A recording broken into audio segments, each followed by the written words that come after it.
we've all played a bunch of those places. Well, they didn't have wands back in those days, though, did they? They did have the guy sitting at the front door. He said, "You got a gun?" "No, sir." "You got a knife?" "No, sir." "Sign up right here and we'll get you one."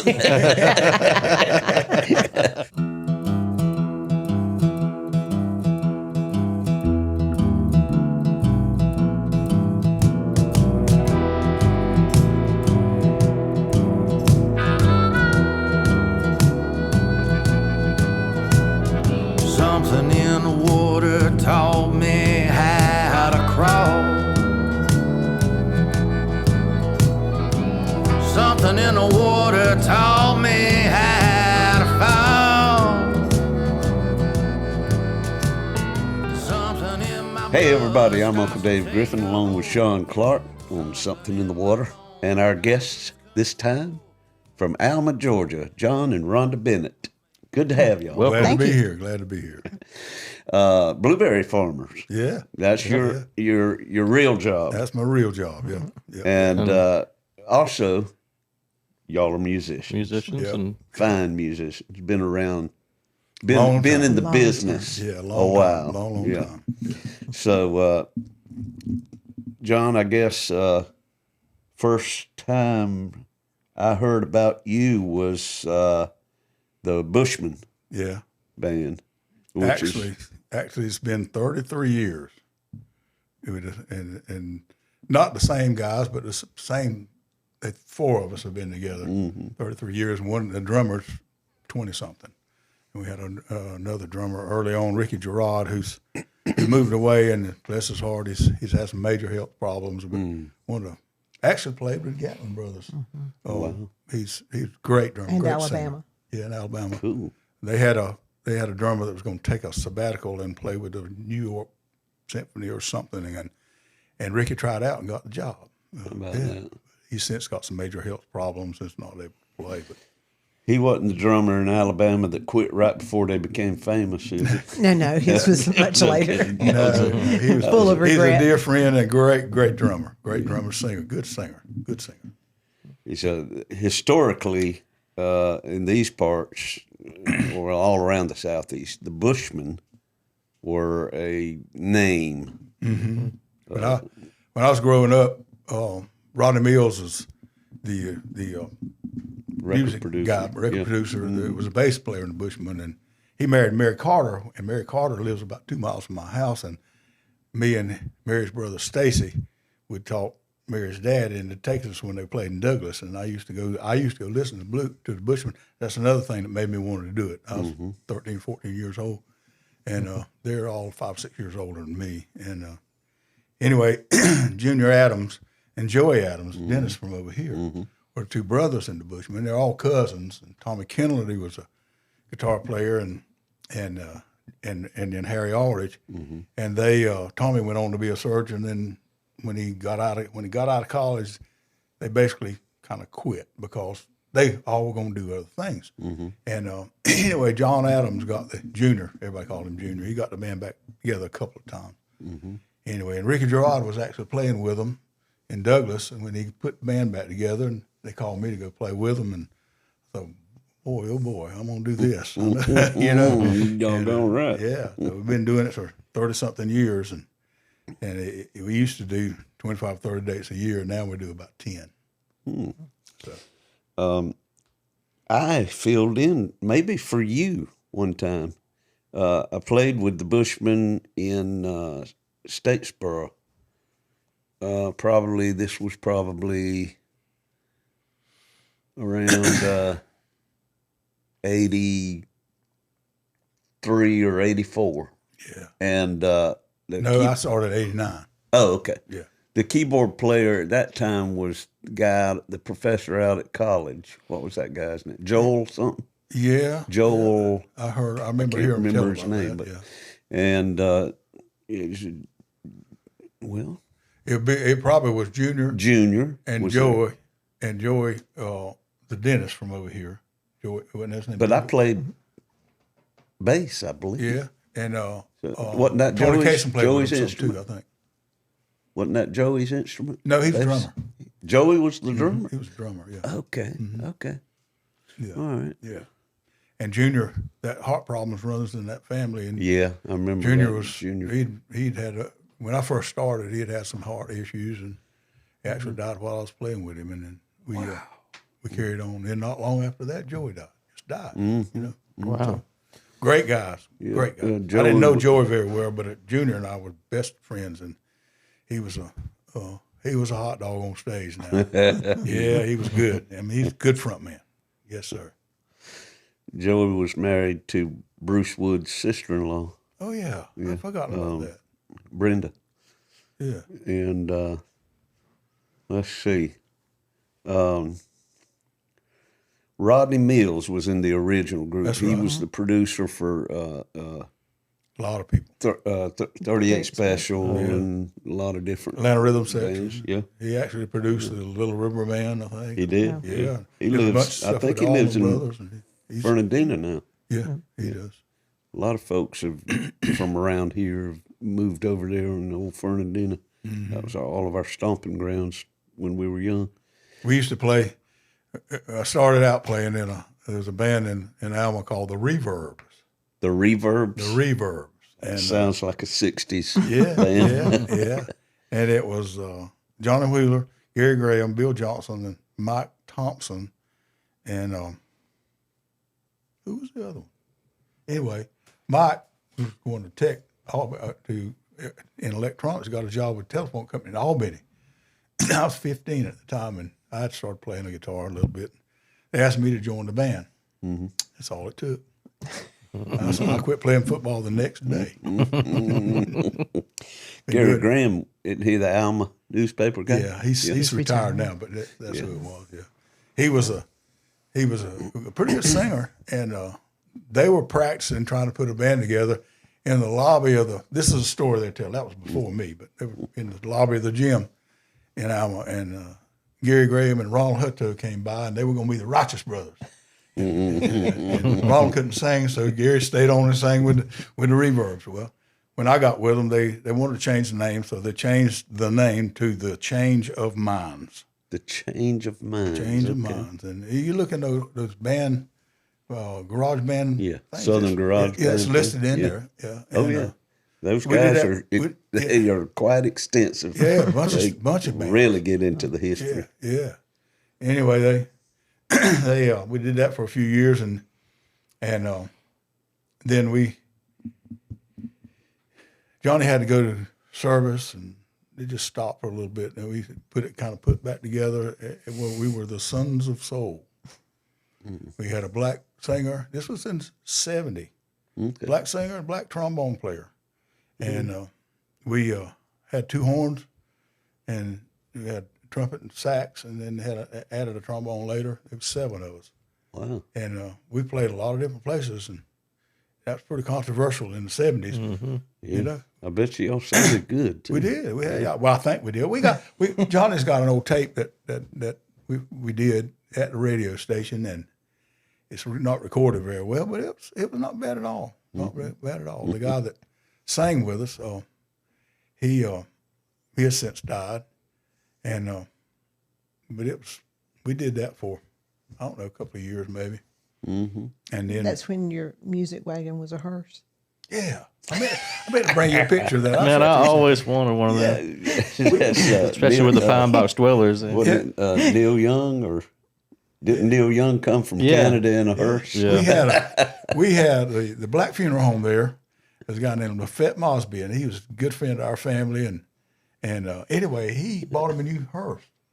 And that old Cadillac hearse sat under the shelter out there, and one of the guys spotted that thing. We bought it from him for $100. Oh, Wow. Put a battery in it, and never did anything but drive it. 49 Cadillac hearse. And while we got rid of that old thing, Did it have a back seat? no, it had rollers for the casket. Right. Roll equipment right up in there. That's why I was like, well, if it had a back seat, we could all ride and then have. How did people respond to that when you came driving up the gig? We got a lot of Looks. Yeah, a lot of looks. We used to play at a place called the Golden Sands in Fernandina. Yeah, I remember that. Yeah, and we were going down there, and back in those days, Big 8 radio Yes. was a big deal. And anyway, they advertised, the gigs and that people were doing around on Big 8 Radio, and we were riding along, had our Beatle boots up on the dash. Yeah. And this whole carload of girls came by about the time the spot came on. Hey, there they are. Sat up real tall. I'm surprised y'all didn't change your name to the Crypt Kickers or something like that. We had it was a lot of fun. Pine Box during those Brothers would days. have been good. Yeah, that's why I want one. Yeah. Yeah, I can see you. You about the same age I am, Dave, so you can recall that playing back in those days was surely a lot of fun. It was. Yes, it was. It was innocent times. Yes, it was. And more people give they liked it more.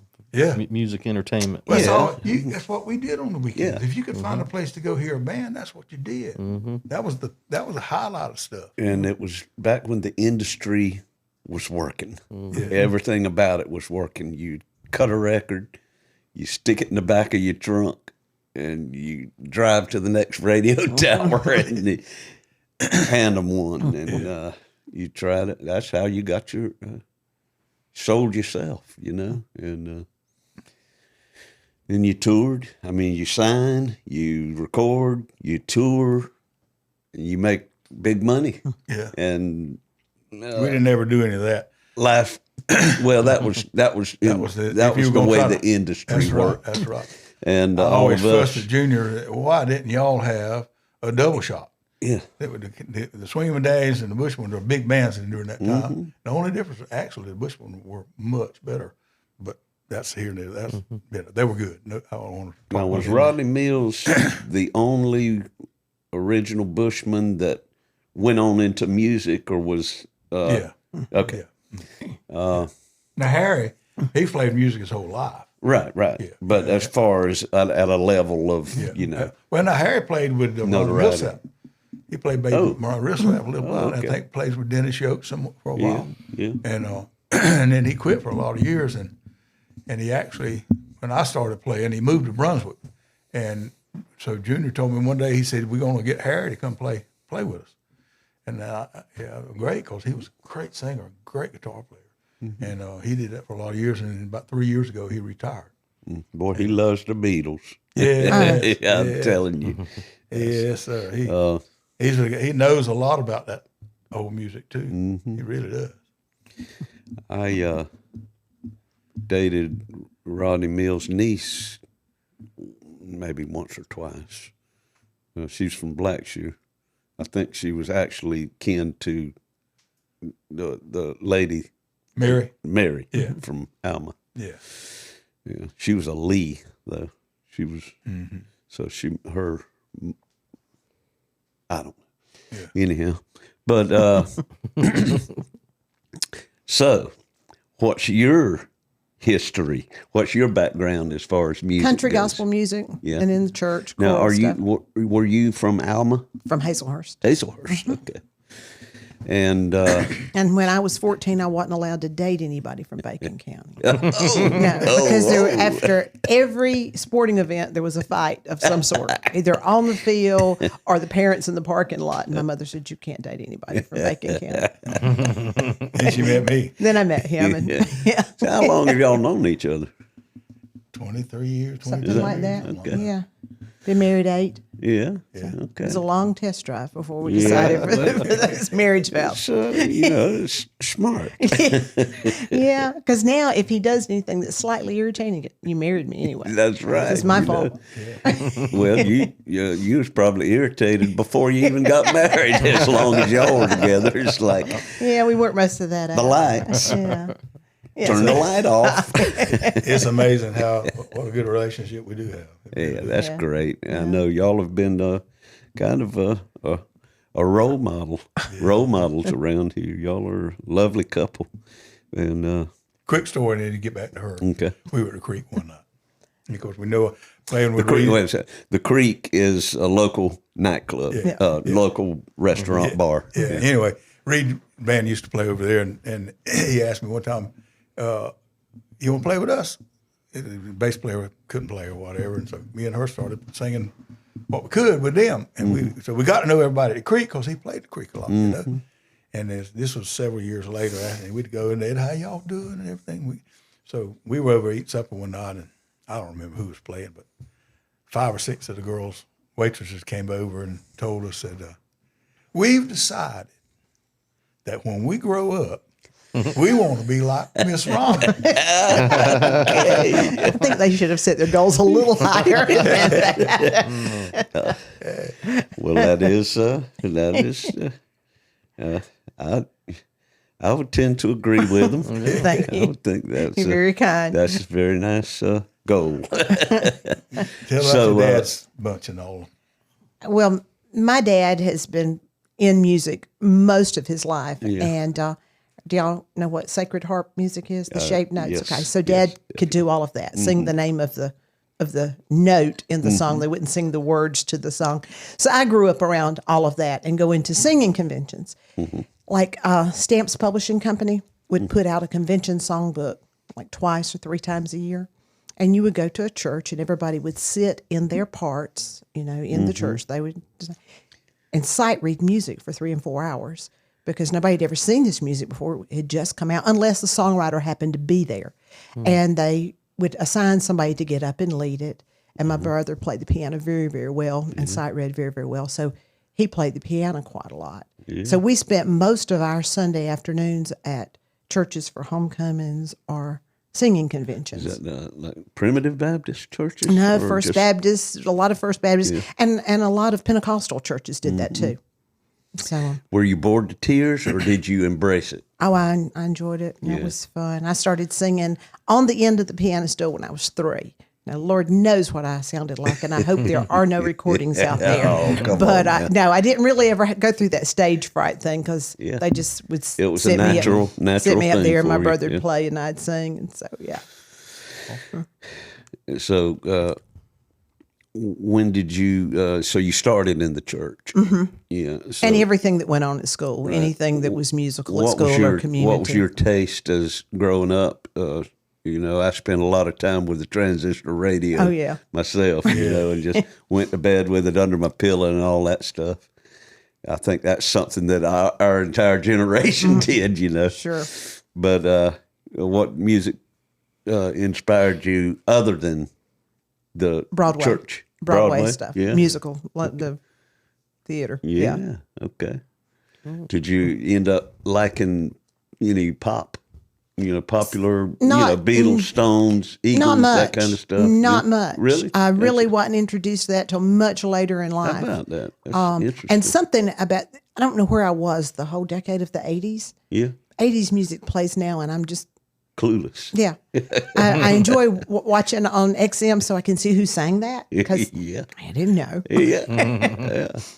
Yeah. That's cool. Yeah, so I guess y'all's relationship was forged in music too, Pretty Yeah. much. right? Right.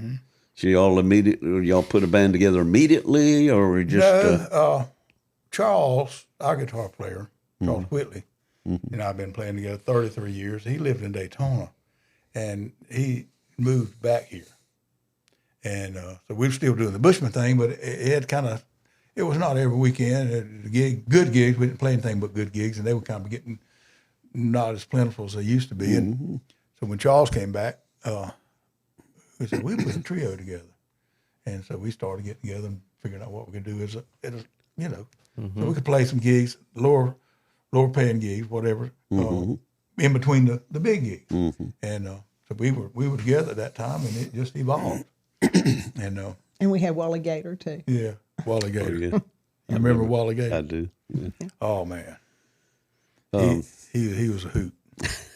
Good singer. Good. Was that Rhonda and the Relics, or did it Yeah. start off? Okay, that was the trio. It started off as Pearl. That was the name of Pearl. That's right. Ronald gave I her remember name. that. I remember. Yeah. He'd always called you Pearl. Pearl. Yeah. Who? Pearl. Wally Gator. Wally Gator Wally called Gator, me yeah. Pearl. Yeah. Why? I don't have no idea. Maybe It's I never the wanted to earrings. know. If you ever Yeah, been- could be. If you'd ever been around Wally, It just Things don't- didn't need it a don't reason. They matter. just bubbled out. Yeah. yeah, he was something. He I really bet you first time he did that, you said, "What? Why?" We'd be playing somewhere, and I'd look over at her, and she's about to bust laughing. And while I He was was singing, sitting in this ear and Wally was on that talking side, to and me. somebody walk in, and he'd have something. He could have been a stand-up comic. No doubt. Yes. No doubt. He actually was. Yeah. But I mean, Well, there's one in every band, usually. Wally made his whole life playing music for a living. He played, 15 years with Billy Joe Schaefer. One of the best drummers I've ever worked with. Wow. He's Dang. he traveled all over and came back to Alma with a bunch of good stories and everybody. Yeah. Is he still with us? No, he died. Yeah. Wally got cancer, and he didn't have the money to get he didn't have the money to get treatment started because they didn't want to start treatment if he couldn't do a new experimental drug, and it was going to take $7,000 or $8,000 to do that. He just didn't have the money, so we did a benefit at my house. We're going to do it at the Pond House. Y'all been at the Pond House before. We're going to do it there, but that day it stormed, and we had a bunch of folks from Jacksonville that Wally had played with. I don't know, there was probably 12 or 15 musicians At least. And we had Bruce came over Yeah. and played, yeah. we had 130 people in my living room. Well, And the living kitchen. room, kitchen room, TV And, room. I mean, that many people, they spread out everywhere. But there was nowhere else for them to go because Yeah. it was storming outside. And we just played swap songs. You can look at it on YouTube. John and Rhonda's house concerts. Wally Gator. Now, is that where the house concerts were all at the Pond House? no, No. at our house. At your house. house. Okay. Yeah. Yeah. But we were going to do that Yeah. at the Pond House. But Because weather I've been was to your house. Yeah. At one of, I believe it's a house concert. Yeah. I think it was more like a jam session. It, was. Yeah. wasn't anybody I think Paul came that night. But y'all featured. Yeah, that's right. necessarily. We actually had Billy Dean at the house. Yeah. In Yeah. a house Y'all concert. have. Is that the biggest up the ladder? that Yeah, you well, go? Jack Yeah. Williams has been there a couple of times. Yeah. Does the festival scene, or did, he doesn't anymore. Jack Williams. Jack You Williams. had somebody that's his name escapes me. but- Grayson Caps. Oh yeah. Yeah, we Yeah, had he'd been there a Grayson couple a couple of times. I didn't know you had him out there, but Anna. another guy that's similar, singer-songwriter. Oh, from Savannah area. Yeah. Victor. Culbertson. Culberson. Eric Eric Culberson. Culberson. Eric Culberson. That's Yeah. Leo Neal's I know him, old- but that's not what I'm talking about either. Yeah, Lee played with him for a while. Lee something? I don't know. Lee Greenwood. Maybe I'm getting it confused that it was somebody that you was playing me, and I thought that they played out. But anyway, you can look at that stuff on YouTube. It's John and Rhonda's house concerts. A bunch of stuff is on there from that. That was the you bought that Zoom Yeah. camera. Zoom camera. Yeah. Recording device. I And bought it's the that- little audio thing. Yeah, and it's outdated now, big time. Oh God, ain't it? I saw they got a new one out or something Oh, they always gonna come up. with Yeah. new stuff. I gotta have this. Gotta have Yeah. this. But anyway, every Yeah. year. Yeah. Well, one of the things I've been doing the last 3 or 4 years, and I've been doing amateurish leather working. And I made a bunch of different things. And I made y'all something. What? I made y'all let me get this right. I made y'all they're almost identical, but they're artistically unique. Again, What the heck? Man, are you kidding? Look at that. That's awesome. works good for God. microphone cables and different things like that. Y'all, Wow. they're both about the Thank same. y'all so much. Thank you. Wow. That's nice. Yeah. That's what this? What is this? It's like for hanging keys on. Yeah. Okay. This is what I always love to do. Look at this. Yeah. Made especially for you by John Bennett. God, no, this is terrific. And then That's he makes great, me John. this because I don't do fashion purses. They're workhorses. And every time I want something, he just adds it to it. And this is about the third Oh one. my God! Yeah. I'm gonna commission you to do my wife one because she complains all the time about purses and their lack of. Well, I hope y'all enjoy it because Oh, man. we got all our junk we play with in bags like that, and it works out real well.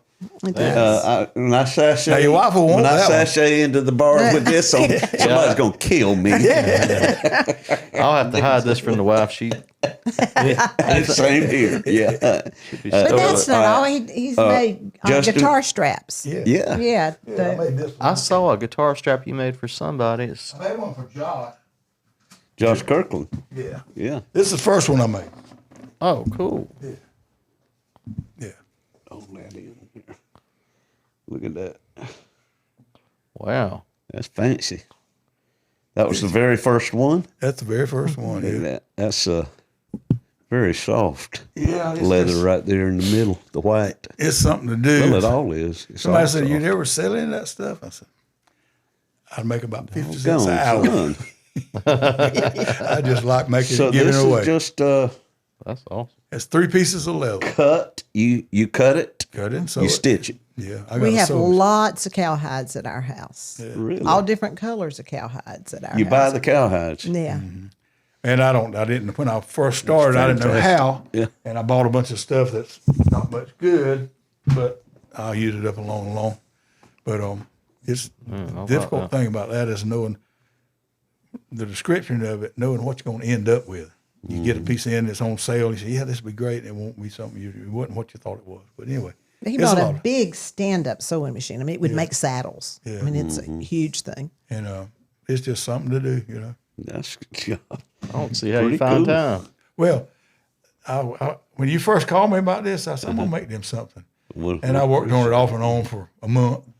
Oh, Off wow. and on. He'll said- periodically come in, how would you sew this? Because my mother was a master seamstress, but I never sewed anything like that. But we did draperies and stuff like that. But he'll ask me, and then he'll go back and try it and come in. He's doing quite well. yeah. I'm telling you, this is It won't ever wear out. fantastic. Yeah. I'm going to use the heck out of mine. Rivets.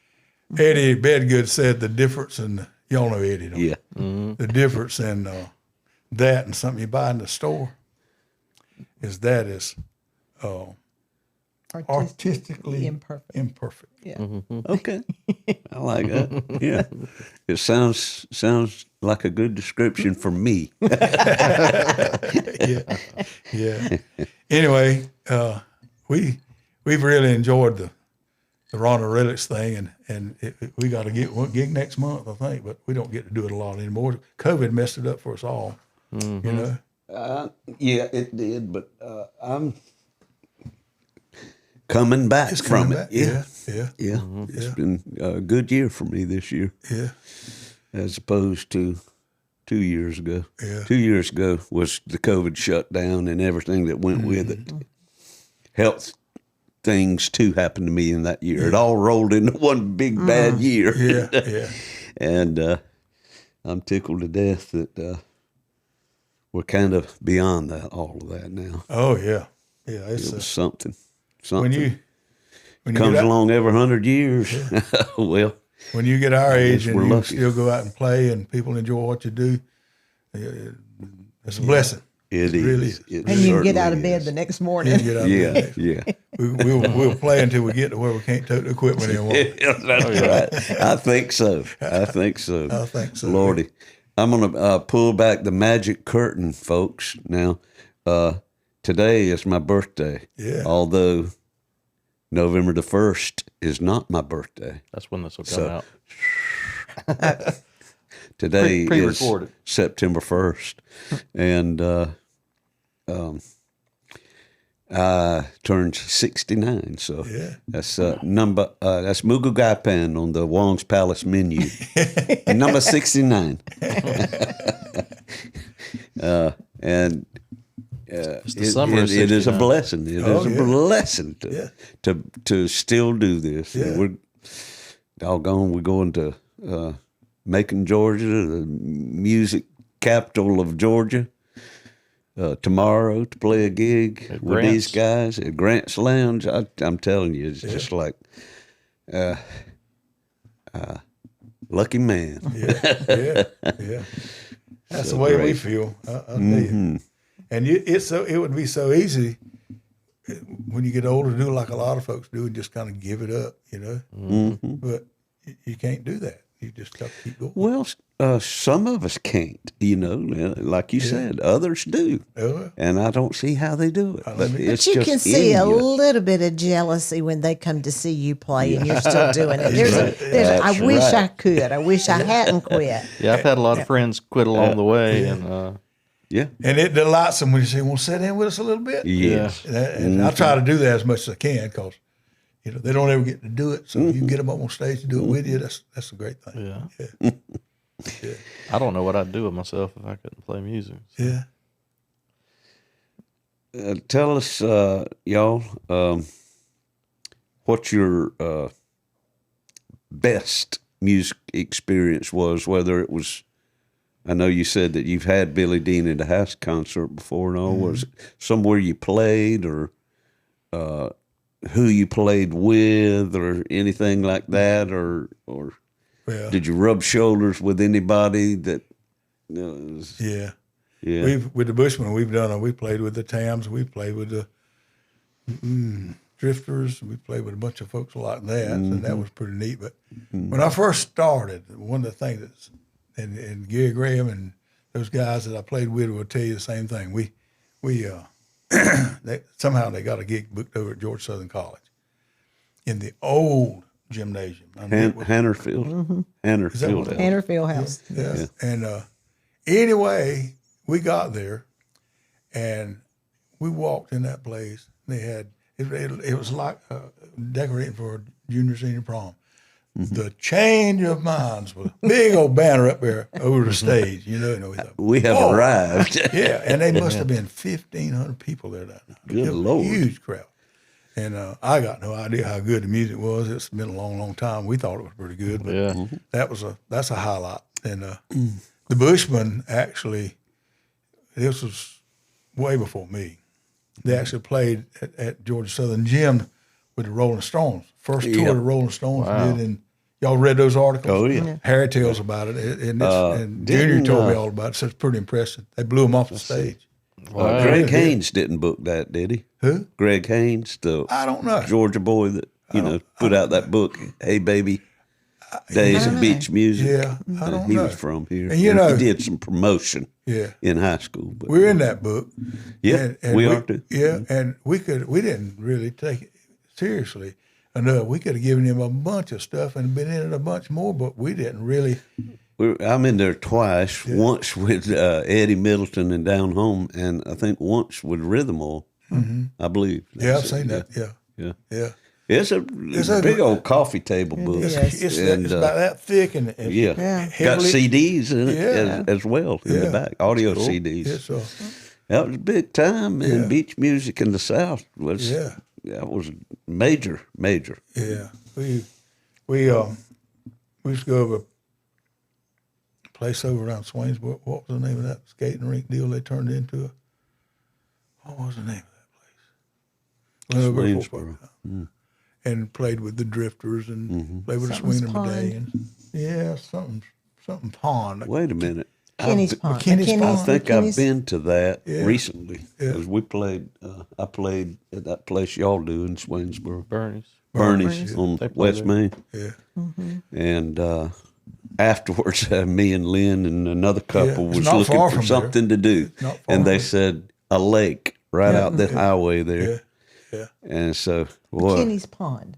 McKinney's His Pond. That's what it's called, wasn't it? Yeah. Okay. Boy, it was something else now. There was some rowdy folks out there. It's a big mixture of black and white, too. And the music was DJ'd, and it was definitely primarily rap. Yeah. And they had to wand you to go in the door. Wow. What did it say? Wow. Make sure you're not toting. Yeah. And We've all played a bunch of those places. well, they didn't have wands back in those days, though, did they? They did have the guy sitting at the front door. He said, "You got a gun? No, sir. You got a knife? No, sir. Sign up right here and we'll get you one." Yeah. After we got through, after the change of mind stopped, Johnny was going to Georgia Southern, and he called me one day and said, "You want to play bass with Fred Hand?" And he was teaching school at the time, and I was in college at the time. And yeah, so we went to VFW and we played with him, made more money than we ever made. I mean, we were just amazed. Seemed like we made $125 a piece, and that was in 1972 or 3 or something like that, and which was big money. 'Cause in the early days, you made $25-$30, you did well. But it didn't go a lot longer too. You go a lot further. Yeah. But anyway, we did that for 14, 15 years, played with Fred. The Fred Hand Band. Yeah, yeah. And we were the house band over in Hazelhurst for a while, and we played here and yonder, and we played over in Albany one night. Had an old van that we drove, and coming up the hill where the sign goes left to Ambrose, coming into Douglas, we ran out of gas. Nobody had cell phones. Folks was expecting us to come in. We didn't venture off very far back in those days. We, 2.5 hours away, and we went up to the little station there in the house and beat on. Y'all get out of here! I'm gonna call the law. There wouldn't nobody help us, and so we just sat there in the truck till the next day, and we walked up there and bought some gas and brought it back and put it, and got home about 10 o'clock the next morning. Lord. Nobody, they have cell phones, so nobody knew where we were. Wow. So you were a no-show for a gig? No, we made the gig. It was on the way back. Oh, okay. See, it was the middle of the night when we ran out of gas. I see. Okay, I was thinking you was didn't. on the way back. Yeah, when he said turn left to Ambrose, I should have picked up on that. Yeah. On the way back, coming up that hill, and you turn left to go to Ambrose. Yeah. And we were right down at the bottom of that hill all night long. But anyway, we've all got those kind of stories. Oh my gosh, yeah. I remember. I don't know if I've ever not made a gig though. I don't believe it. I know the Bushmen had a wreck one time and scattered instruments all over the highway. They didn't make that gig. They had a trailer, turned the trailer over, and it came apart. Oh Lord! Wow, no. I don't know about. That's what they told me. I wasn't part of it then. I wasn't part of that. The only time I didn't make a gig that I can recall, I had some stomach bug hit me. Yeah. And it was like the day of, and I still. Oh, yeah. I've had those, but as far as them waiting on you to get there and you don't ever show one up. of those where all your intentions are right, but something happens wrong. You don't get there. Yeah. I can't recall ever having anything like that. I remember one band we were in, I can't even remember. It seemed like it was an 80s gig. We were headed down Albany Highway, US, 82? 82. Must have been going to Tifton or somewhere. And the trailer came off and passed us in the other lane. We're driving along, looks over there, and there's the trailer. Wow. Did it stop and you get hooked back up to it? Or did it turn? Were you able to get it hooked back up and keep going? Yeah. And one time we had a flat on the trailer. Remember that? On the way to a gig. But I reckon we always made our commitments.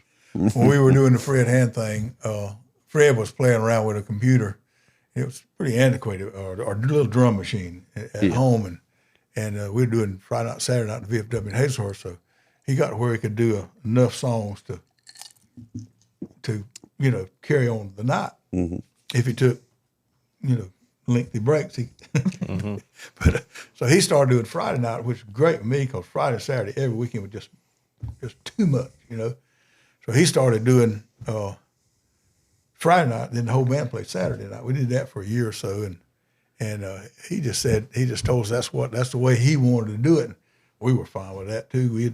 We're best of friends to this day, but I wanted to play a little different kind of music than he did, and so that's when me and Ben Lewis, Ricky Gerard, and Dwayne Johnson got together and put Mixed Emotion together. Okay. You remember that band? Yeah. Yes, I do. And so we started getting together on a Wednesday night for, I don't know, 3 or 4 months, just learning songs, putting it together. And we just started playing gigs and did that for a good number of years. And I was teaching school and. Yeah, John did his student teaching in my high school when I was in the 9th grade. I do not remember him. Oh, you were a didn't school make an teacher? impression at all. I taught 16 years. Yeah. Did you go to college? You went to Georgia Southern, yeah. And with a degree in? In industrial education. I taught welding, machine shop. Okay, so you were like shop. Yeah, welding, machine shop, and math. I taught them one class of math. And How about that? Yeah. I never knew that. During that time, I went back and got a master's degree in So your 9th grade year, He was teaching in Hazelhurst. In Hazelhurst, did his student teacher there. Didn't impress me then. Did you know of him? You knew of? No. Who's interested in? You're not interested in shop. You know. You got the annual though. You still do the annual. Oh well. Oh wait a minute. He's from Bacon County. Yeah, close that off. Can't do that. Yeah. But anyway, we had a good run playing, and those guys wanted to play like in South Carolina and spend the weekend doing it. And I had a family. And I always drove home from gigs. I never spent the night. I always drove home, and I probably played too much during the days that Reed and them were growing up, and I sort of regret that. But at the same time, I was teaching school, so I carried them to school and brought them home. So I spent more time with them than a lot of parents would if they work in a regular job. But that's can't do anything about the past. That's the past. Oh, yeah. It worked out okay. Well, you raising them boys good. Yeah. I mean, they're both fine. Yeah, and that's the only two. I got a daughter, Bree. Younger than them. I thought you had a daughter too. She has her 6th year degree and is a home ec teacher. It's not called home ec now. Culinary arts. Culinary arts. She's a chef and teaches at the high school in Baxley. And Does she work at a restaurant too, or should? No, she's done some consulting and a few Yeah. things like that. But she's What's her Bree last name? Bennett. Bennett, okay. She's divorced. She's not. Okay. She's got a little child, but I'm wondering. Surely I've met her before. probably have. Yeah. Yeah. But anyway, But I mean, Vance and Reed. yeah. Reed Reed know him is- well. Reed's a excellent Heck of a slide guitar guitarist, player. excellent And guitar singer. and vocalist. Yeah, he is. And Vance dances his ass off. He plays drums. Yeah, he does. Oh, he is Yeah. a drummer. Okay. Yeah, I That's hope where he that gets that Reed. rhythm. I hope that Reed. They got he and Cam and some of them get together and play just for the fun of it. But at some point in his life, I feel like he'll go back to playing when his kids get older. Mm-hmm. But I admire him for staying home and raising his children. That's We'd like to get him over here on this podcast yeah, too. Yeah, he's a great singer and a great player. Quick story on that. He was 14 or something, and Dad showed me a few chords. I want to learn to play the guitar. So I did. I showed him 2 or 3 chords, and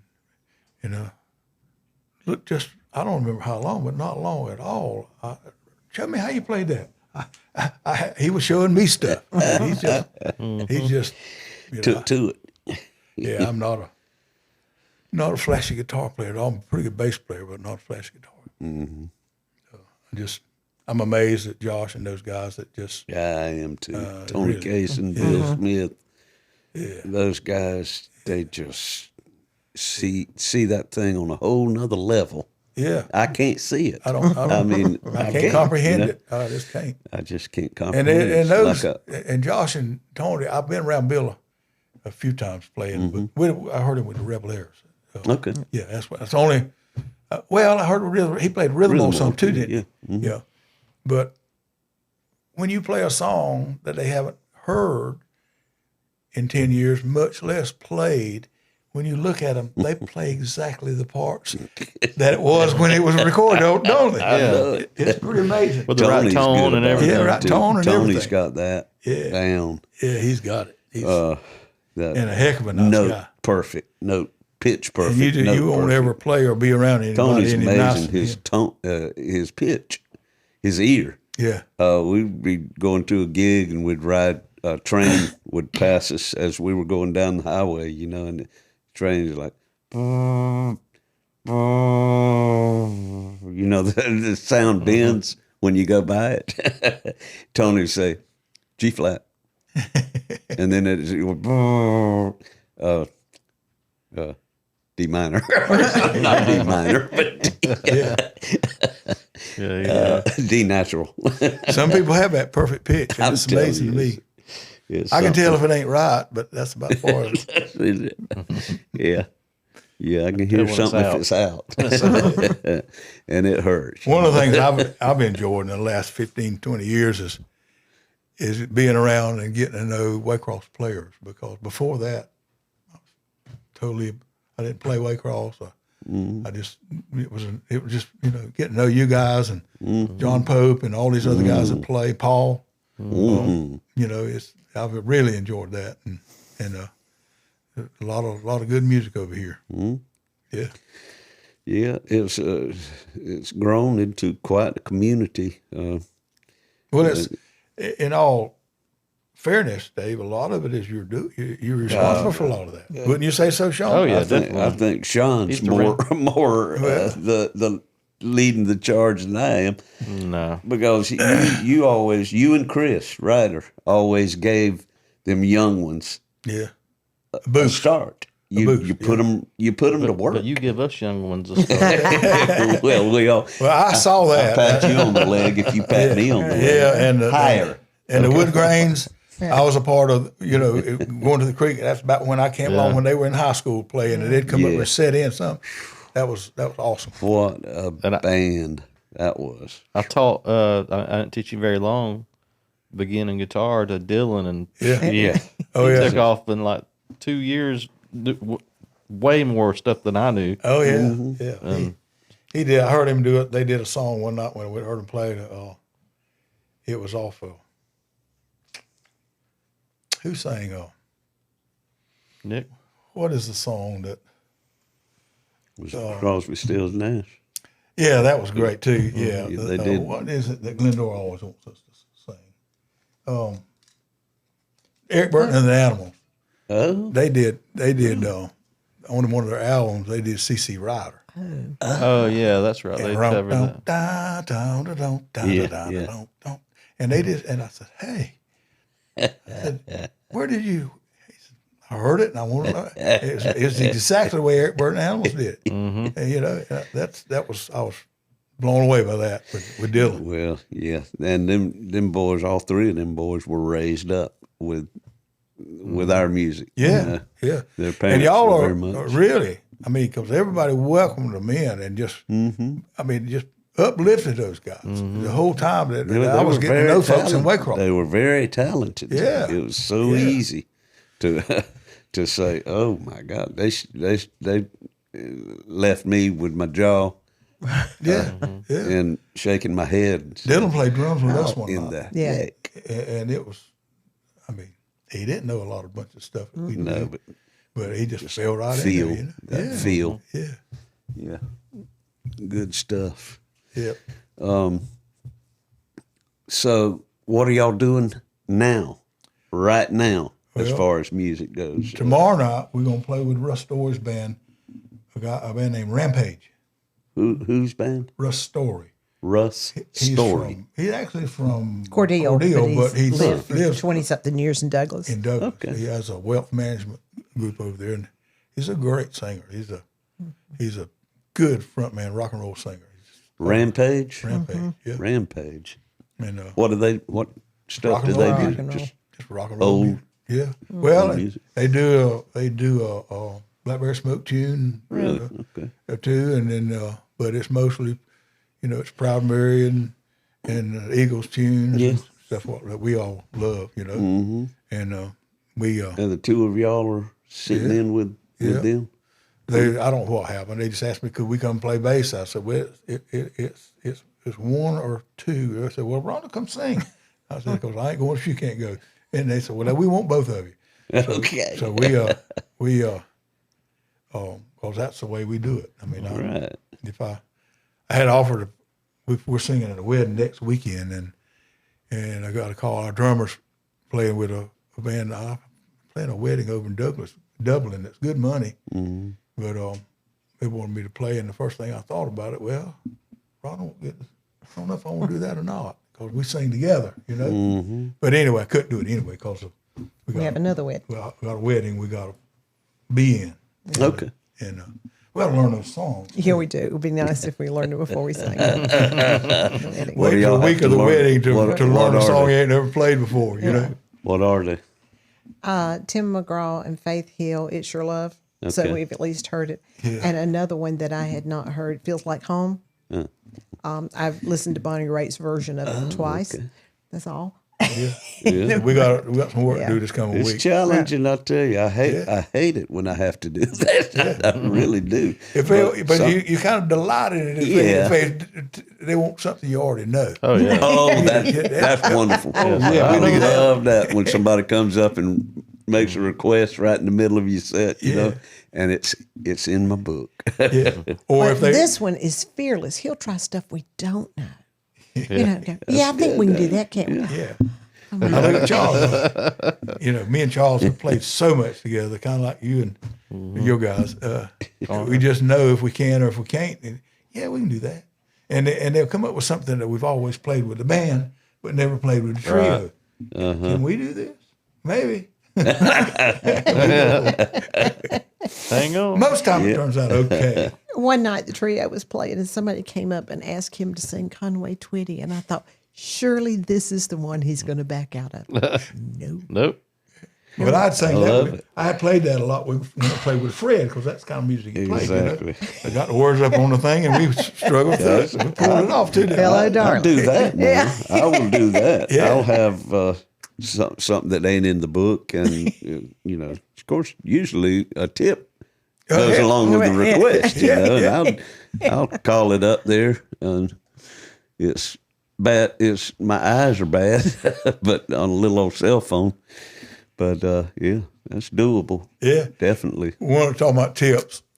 One of the first things that happened when I started playing with Fred, we played. I don't know if it's twice a month. I can't remember.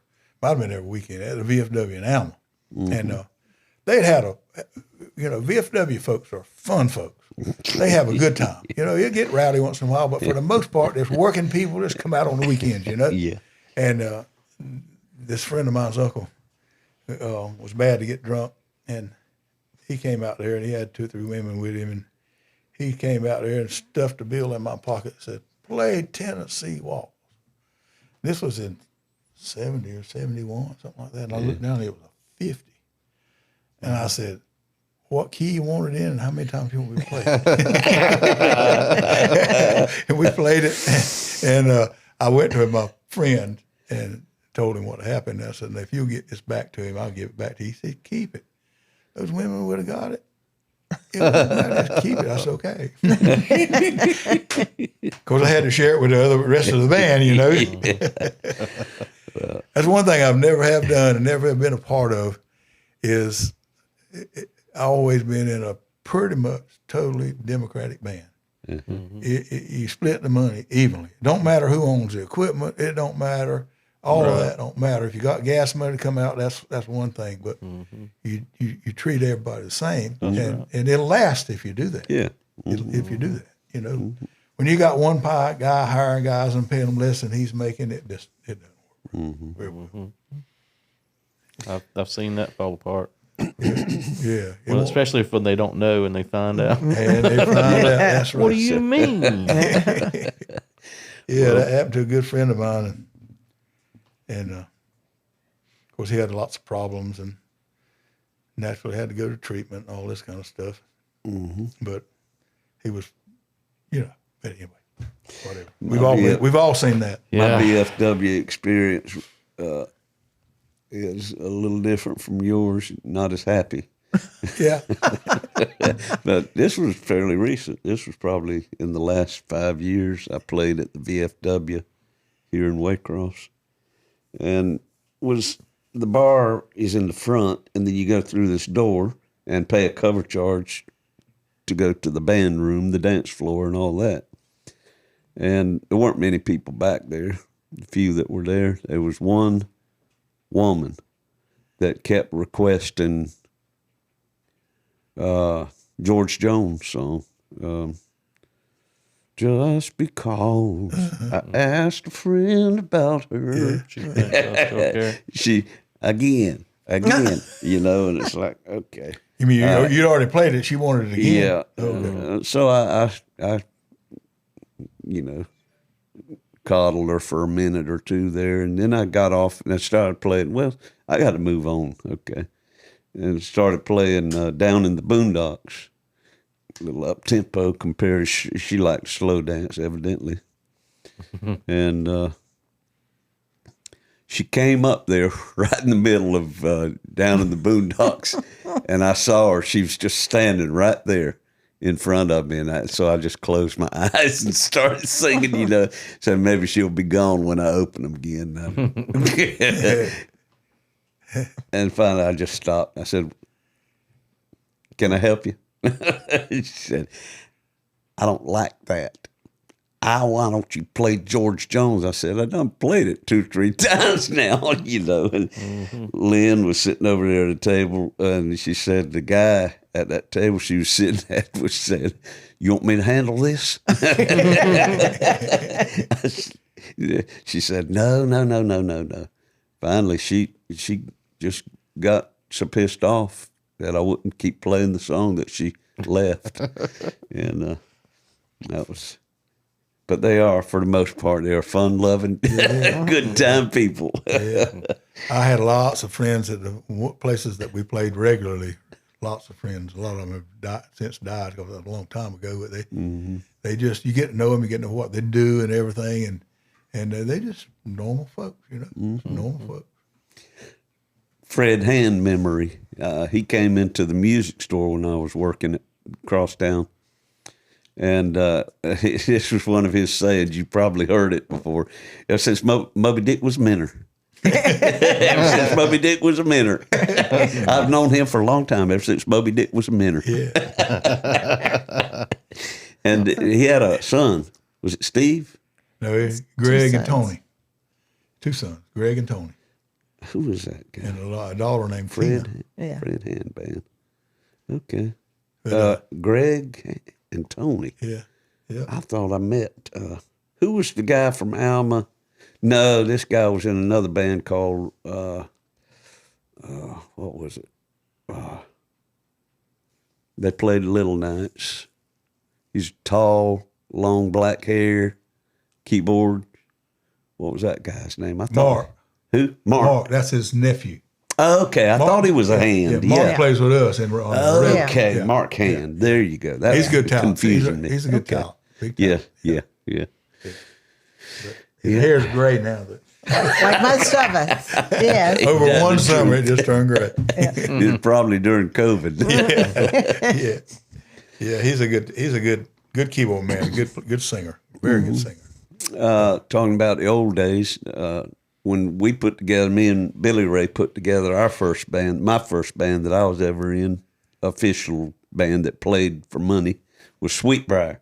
Yeah, I've heard that name, yeah. We played a lot in Alma. Mm-hmm. We played the Bacon County High School homecoming. Played the rec center, I'm sure. The rec center and the Exchange Club, that old metal building out, I guess, at the fairgrounds. Yeah, they would have just dances out there, and the Exchange Club would put it on, and they would get people to play. We played that several times. Remember we played, as a matter of fact, this was on the tail of the week, that we recorded last night. We were playing there New Year's Eve, I believe it was, and they still had the Christmas decorations up. There were lights strung all the way around the inside of the building. They pretty much stayed up year round. Well, we were up there. We were tucked into this corner, and we had our stage lights, and the rest of the room was black, pretty much black, except for the Christmas lights in the far region.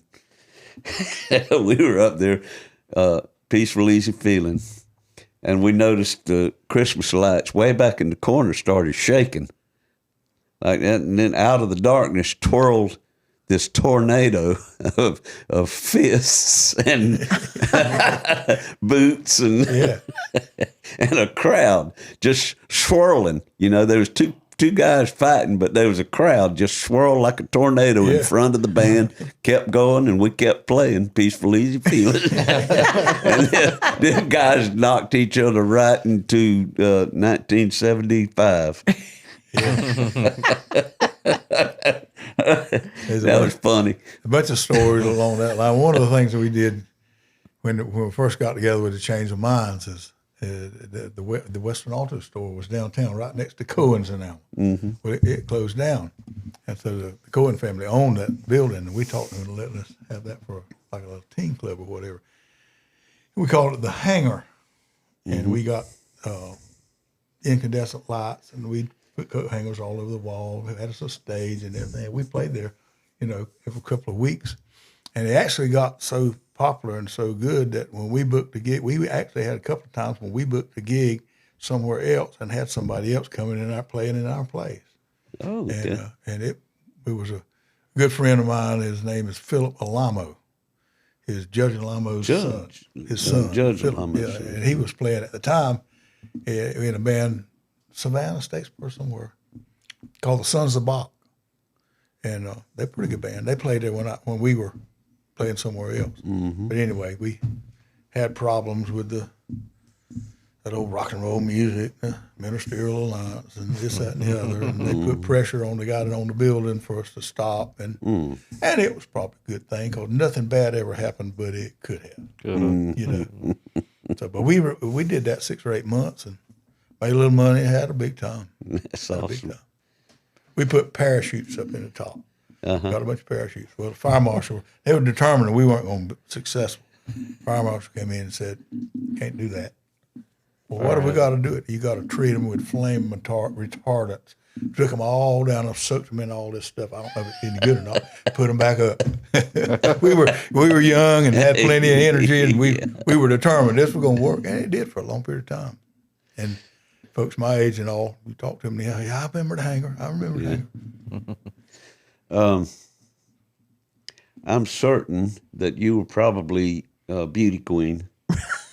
No cheerleader, nothing like that. No cheerleader. None of that? No, I was not into the beauty queen thing. Someone else a little bit put plastic. me into one. I was the tobacco princess, which I knew it.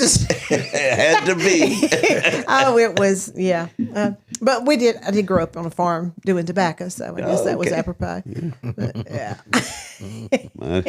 My granddaddy grew tobacco, and that was the very first job that I ever had, about 8 years old, handing, my aunts, mama and all my aunts strung. You got fond memories of that, don't you? Oh, God, no. The kids today, they need a tobacco patch in their background. $5 a week. Yeah. Boy, I can remember that Abe Lincoln, and I'm thinking, I'm rich. Yeah. I worked for my dad. I didn't get paid. You didn't get paid, did you? No. That's a lot of squirrel nut zippers. I never liked them. Oh, God. Yeah, that was wonderful, wonderful memories. It really is something that the folks growing up today really, really should have a place to work when they're growing up and learn how to work. But kids, they just don't get that. And it's well, we're not allowed to. We're not allowed to hire anybody at the Blueberry Packing Sheds under 18. Yeah. Because we might be a hazardous workplace because we have forklift. Yeah. But we'll buy a 16-year-old vehicle and put them out on the highway. But they can't get out of the way of a forklift. Well, that was our rite of passage, growing up. 14, 15 years old, a summer job. Yeah. Buddy, that pickup truck would come by, beep, beep, and his son would still be coming up. Yeah. In the morning, I'd be sitting there, oh, God, here we go. Yeah. And climb in the back of that pickup truck, they'd drop us off out there, and we would sucker the fields. Yeah. Yeah. Hot. Woo. But we made a lot of friends and had a lot of fun. Oh, it was made fun. some money. Yes. And, it evolved away from that when the tobacco went away, kind of, except for the big farmers. And then the blueberry business came along. And then the kids started working in blueberry. And it just, I bought a blueberry harvester when I was teaching school just so I could give Vance Reed a job. And Harry Keith and my nephew. And we worked them boys hard. And they'll tell you today that they just have good memories. So you started dealing in the blueberry farming while you were teaching? Yeah, my brother and I had a tract of land and planted some blueberries. Well, actually, it was my dad's land, but we planted a field. And then the man that built the packing shed that I own today was a retired lawyer, and his wife died, and he talked before that, he talked me into buying a blueberry combine because I used to haul one from Michigan down here and pick people's blueberries, and so he he had it all laid out. He taught me into doing that, and the only reason I wanted to do it was so I could give Vance Reed and Harry Keith. Harry Keith was little, but I could give them a job, And we had some high school boys to help us start with because they were too young. But then the next year, my oldest son Vance, he was one of the main guys, and Reed was a helper. And the next year or so, both of them were working the back of the harvester, and my nephew, Keith, brought him over. My brother brought him to me every morning, and a lot of times he spent the night. And we'd work him in till he just couldn't pick a lug of blueberries up and put it on the trailer. And I'd say, go lay down for a while. He'd go sleep in the truck. He stayed with us all day long. And you ask him now, he loves that, having that in his memory. Yeah. And, we worked this boy hard, and it was good for them. They made money, and and people, they don't have that opportunity for their children now, and that's really sad. It really is. But anyway, Rhonda, you were talking about your daddy. Tell him about that. He's been a musical influence all your life, and he's still into music, and he's about to be 96. He is 96. He is 90. My daddy's turning 95 in 2 weeks. Yeah. So it's treasure. But so tell us, he's still active? Very active. Yeah, lives alone. Yeah, same with Daddy. Yes, and still sings every chance he gets with this syrup house that John talked about. That's the biggest outlet. But November of last year in Jeff Davis County, they had a Harmon Dawson Tribute Day, and a lot of folks that had sang gospel music from all around came over. His name? Harmon Dawson. Dawson. Yeah, and had an event for him, and folks sang, and our quartet sang and things. And what's the name of the quartet? The Good News Quartet. Good News Quartet. Okay. And John has done a recording in our living room of that's on the YouTube too. I don't know. Good News Quartet. You have the video done, but we have a CD of them. CD. Cool. Sam Johnson's got a home recording, much like this probably. Sam Johnson, the bass player for Josh. He came out to the house and set up, and they all dressed up. And most of it's one take, and it's good. It's Southern gospel. It's a little bit rough, but it's good. You know? And it's real. It's real. Yeah. And you can just tell, and they had a ball doing that. Just had a ball. And y'all actually sit in with them too. Yeah. We do now. We didn't then. Yeah, I just kind of helped them then. But it's a 5-piece quartet. Yes, that's it. It's a 5-man quartet. Got a little math challenge here. We're not changing the names. We'll have to change the business cards, the shirts. The band we play at Bernie's up there is called the Lige Moore 4. Lige from Bernie's. Yeah. I know. I met Lige when I was playing there. Yeah. And that's Joanne's brother. Oh, yeah. Joanne in Brunswick. Yeah, I forgot about that connection. Yeah. I met him one time, maybe twice. Cool guy. Bernie. I liked him. Anyway, so he had some history.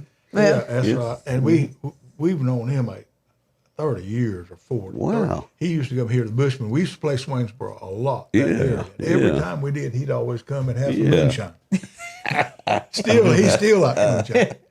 But anyway, so I just said, just let it be the Lige Moore 4. You know, now it's 5 with her.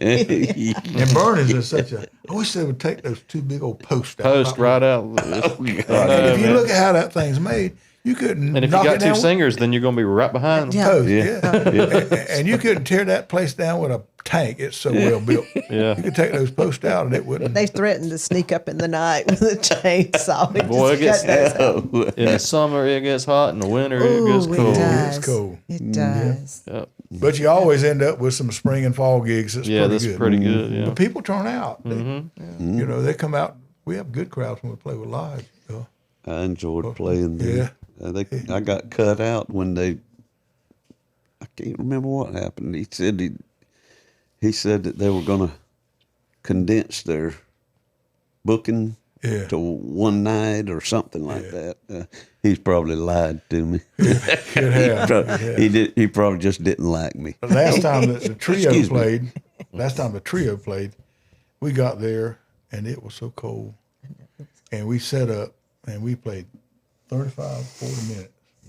Everybody was inside, and we finally went to the lady at the bar, said, y'all don't have to pay us. We understand everything.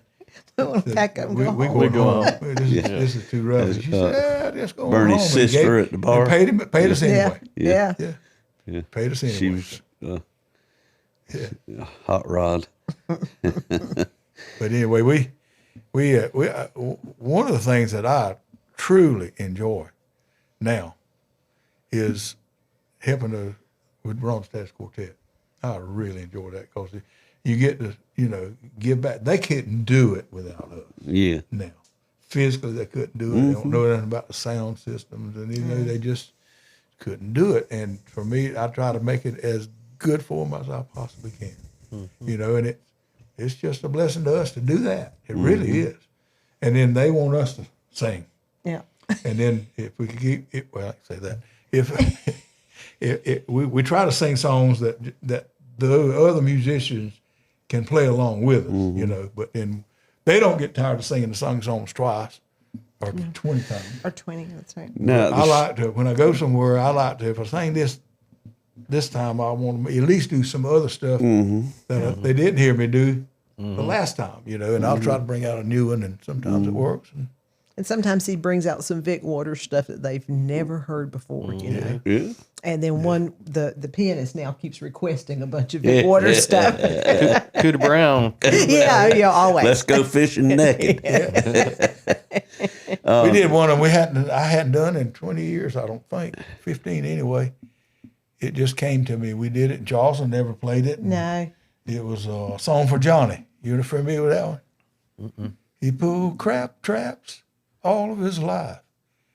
That's a great song. That's a Vic song. Wasn't that about, was that the one that was about somebody kinned a Will Gore, like his uncle or Well, something? he knew. Well, Will and Vic are big buddies. Big buddies. Yeah. Vic grew up knowing Will's kinfolk. Yeah. He, I think he kind of mentored Will along. Will's an awesome player now. Oh, yeah. He gave him a really nice guitar at the Blessing of the Fleet. We were there that night. I had just made him a new guitar strap, and I put Lord Vic. Lord Victor. He refers to himself in Louisiana piano man. Lord Victor, show him where it's at. So anyway, I took a chance that he would like that, and he really did. He John Bennett made this. And he didn't know I was in the audience. And I said, hey, there he is right there. He's quite a guy. I've known him 50 years. I just got to know him in the last probably 2 or 3 years. Yeah. He doesn't play much anymore. No, he doesn't. But have you heard I play the fish dock, and he lives right there, That's right. Down from the fish dock. So that he comes out occasionally. Used to be called Pelican Point. Pelican Point. We played there a lot. Upstairs. That was bad. Yes. Yeah, I'd prefer the downstairs. They do a lot of solo and duos. Vic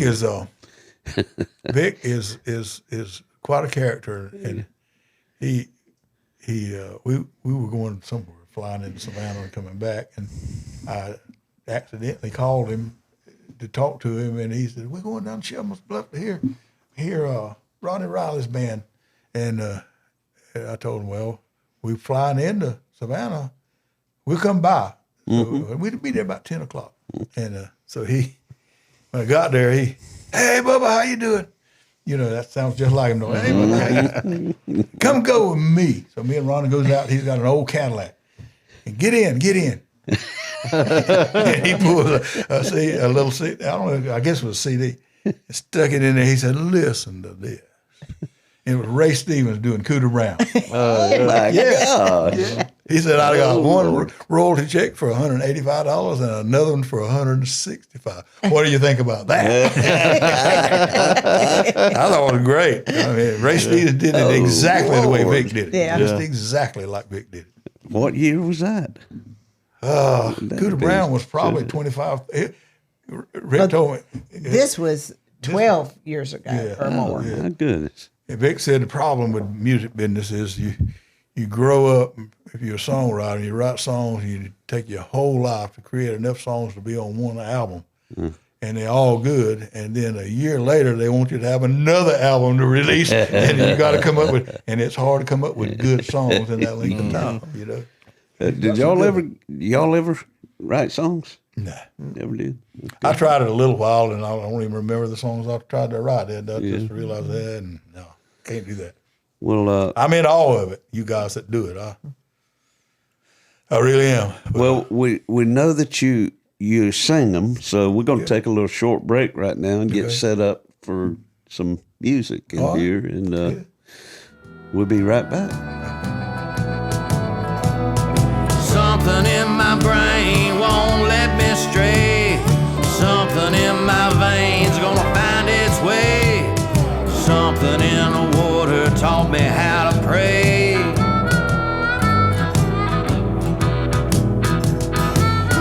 When that cold black water finds its way into your veins, you'll never be the same. All right, we're back, and we're going to hear a little music. John and Rhonda, yeah. Y'all just what y'all got? take off. Do what you... I want to tell you about my first guitar. You were going to ask me about my first guitar. Okay. My daddy had a construction company. You remember, he doesn't remember, but you remember the telephone system was a pole with 5 or 6 cross arms and about 50 wires. Right. All up and down the highway. Well, my daddy did, when they went to the other stuff, whatever it was, he dismantled all that and rolled up the copper wire. And I did some summer jobs with all that stuff. Well, had a job in Wisconsin. And I was in the 8th grade, and I ordered my first silver tone guitar and amplifier. They're like, I don't know, $49 or something. Believe it or not, I remember it as being a pretty good old guitar. We were living in a 10-foot wide, there 5 children and mom and dad in a 10-foot wide mobile home. I mean, almost like a camper trailer. And that thing was delivered there, and I was out there trying to learn how to play it. They finally made me just pack it up till we got back home. And I think I tried to make, I thought I could make or build anything back in those days. I think I tried to convert it to a 12-string and just ruined it. Oh, God. I think. I don't remember. I can't remember much about it. Did you do that because of the birds? Yeah, that probably. Yes. That song right there, you know, that was Tambourine Man. But anyway. We had it good with our music. We sure did. That was your first guitar, Silvertone. Silvertone. Like many It youngsters. probably worth a lot of money now if I'd have kept it. What year was it? It had to be 63 or something like that, 64. See, you got into the guitar before the Beatles? Yeah. How about it? Well, 63 would have been 1 year before. Yeah, but I wasn't. I was. Well, Fred Hand's mother. Fred's mama, Miss Carrie Hand, actually taught me how to play a few chords. Yeah. And she could sing, you know, he could play hymns and stuff. And she taught me a few chords, and then I went from there. But anyway. Oh, now, tell us about this guitar. What is that? This is a Zager guitar. And when you get old and you got these big meat paws for hands, and you've always struggled with making clean chords, he advertises on Facebook, and I saw it. It's made for old arthritic people. Old arthritic. Wider neck. A little bit wider neck. And so I called him up and talked to him about it, and he said, "Yeah, but I'm way behind. It'll be a while." I said, "Well, I want one," and he said, "Okay." So he sent me called me back up something, said, "I got one. I'm gonna make one. If you'll give me a deposit right now for $300, I'll make you one." And it's like a $2,000 guitar, and so I did, and I kept calling him. It was nearly a year before he got it made because he had such a back order. But I mean, he's well, you played it. It's great. It's nice. It's a great guitar. Good feel. Yeah. Anyway, do a little tune by the Eagles off of their Desperado album. Yeah, to me, that was the best one. That was a fine one.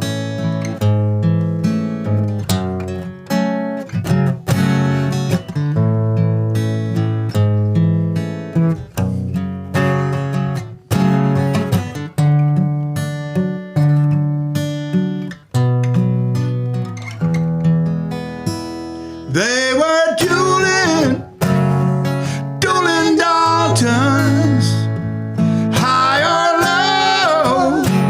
It was the same.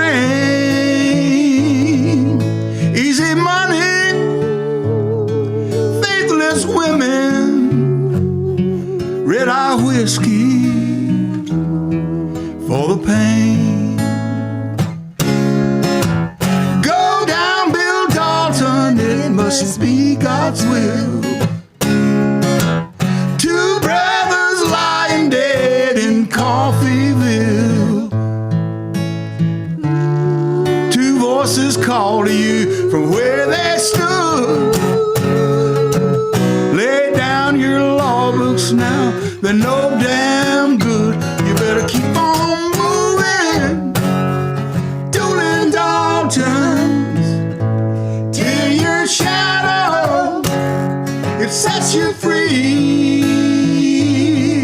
If you're fast, and if you're lucky, you will never see that hanging tree. The towns lay out across the dusty plains, like graveyards filled with tombstones. But a man could use his back or use his brain. Some just went stir crazy, Lord. Nothing ever changed till Bill Doolin, he met Bill Dalton. He was working cheap, just biding time. Then he laughed, he said, I'm going, and he left that peaceful life behind.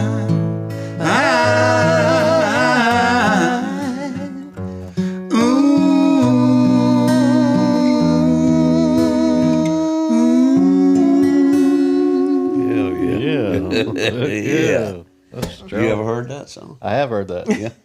I think it was you that told me one night y'all played the creek, and you came to me and said, they played an Eagles song that I ain't never heard before, and I really liked it. And I said, well, see, you coming round. That might have been the one. It's a good song, no doubt. I love that album, too. Oh, yeah, yeah. Well, dear, you sing something. Whatever you play. We talked about two songs. One of them we just didn't practice. What was the other one? Put your records on. Yeah. Yeah, let's do that. Let's do that. Who's this by? Corinne Bailey Ray. Maureen Baylor. It's kind of one. Who? Corinne Bailey Ray. For the camera, when you get that guitar up, it's kind of blocking her face. How are we going to do that? No, that's not a That's good not, thing. that's not a good thing. Everybody puts baby There in the you corner. go. There you go. That's good. That's good. We used to go to the Keys with Jimmy Jones and their pilots. We'd go down there, and I took my guitar, and we'd been talking about this song, and so I'd get it up on YouTube. Yeah. And I finally figured out how to play it. Okay. And They were so glad. they were so glad.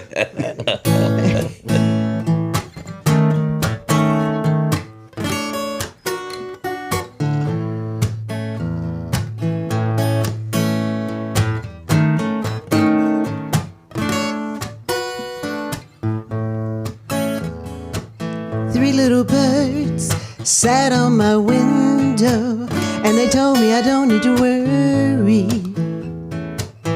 Summer came like cinnamon, so sweet. Little girls double dutch on the concrete. Maybe sometimes we got it wrong, but it's alright. The more things seem to change, the more they stay the same. Now don't you think it's strange? Girl, put your records on. Tell me your favorite song. You go ahead, let your hair down. Now sapphire and faded jeans, I hope you get your dreams. Just go ahead, let your hair down. You're gonna find yourself somewhere, somehow. Blue as the sky, sunburned and lonely, sipping tea in a bar by the roadside. Now don't you let those other boys fool you. Gotta love that afro hairdo. Baby, sometimes we feel a afraid, but it's alright. The more things seem to change, the more they stay the same. Now don't you hesitate, girl, put your records on. Tell me your favorite song.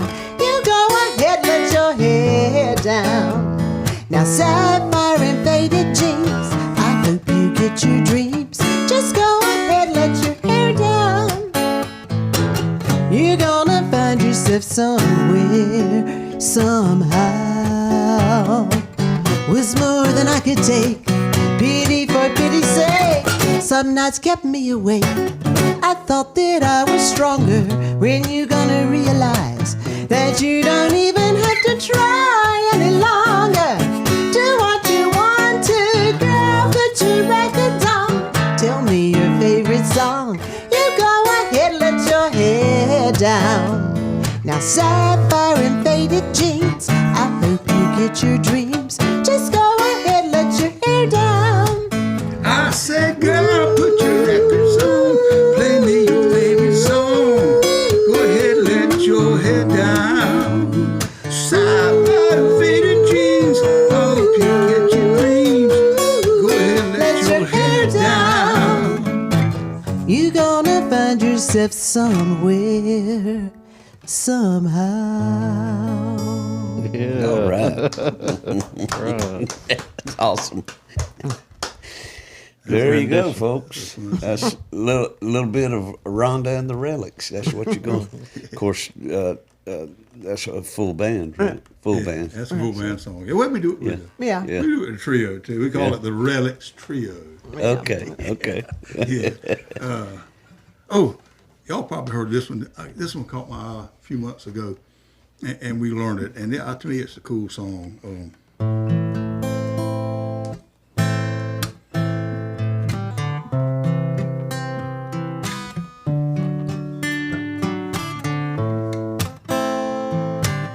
"30 miles from the Gulf Stream, I can hear the south wind moan.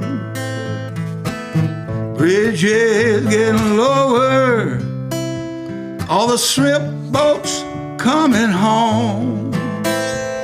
The old man down in the quarter slowly turned his head, takes a sip from his whiskey bottle, and this is what he said. I was born in the rain on the punchy train underneath the Louisiana moon. I don't mind the strain of a hurricane, they come around every June. The high black water, the devil's daughter, she's hard, cold, and she's mean.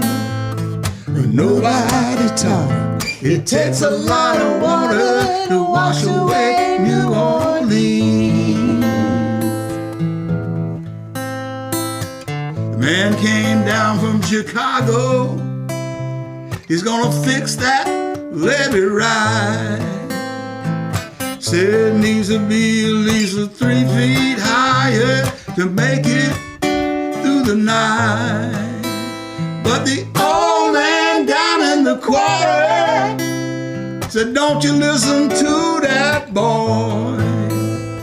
The water'll be down by morning, and he'll be back to Illinois. I was born in the rain on a punchy train underneath the Louisiana moon. I don't mind the strain of a hurricane, they come around every June. The high black water, the devil's daughter, she's hard, she's cold, and she's mean. But nobody taught her it takes a lot of water to wash away New Orleans. Nobody taught her it takes a lot of water to wash away New Orleans. Whoa. Yeah. Who is that? Band of Heathens. Band of Heathens. Yeah. I couldn't remember who it was by. I've heard the song. Yeah. That's a good one. Yeah, that sounds like a legitimate son of Tony Joe Tony Joe White. White. And he was always one of my favorites. and John Fogerty. It's funny that John Fogerty was from California. He's a California boy, just as pure as California. But he wrote all them songs about Louisiana and the swamp. I always wanted to go see Tony Joe White. We saw him. I was so disappointed when he Reed died. was with us. Yeah. Up in Nashville. Yeah. When we went up to Record Don Helms on Newfanglers album. Yeah. We was looking for something to do that Sunday night, and here was the newspaper. It says 3rd and Lindley was the club name. I don't think it's there anymore. Well, a club. It was a venue. 3rd and Lindley. It was a concert venue, small room, but it was the. It was either a tornado or a fire got it. Really? Probably that flood. Yeah. It was a Something bad happened. flood or Something storm. But it's the Hackensaw Boys and Tony Joe White. And he killed it, didn't he? Oh, He yeah. was so good. Just him. Just natural. Just him an with the electric guitar and one of them blonde tweed amplifiers. Yeah. And just growling like he growled. One I like he does the best is Roosevelt and Lee sit down on a log. Roosevelt said to Lee, sure like to have a mess of bullfrogs. Roosevelt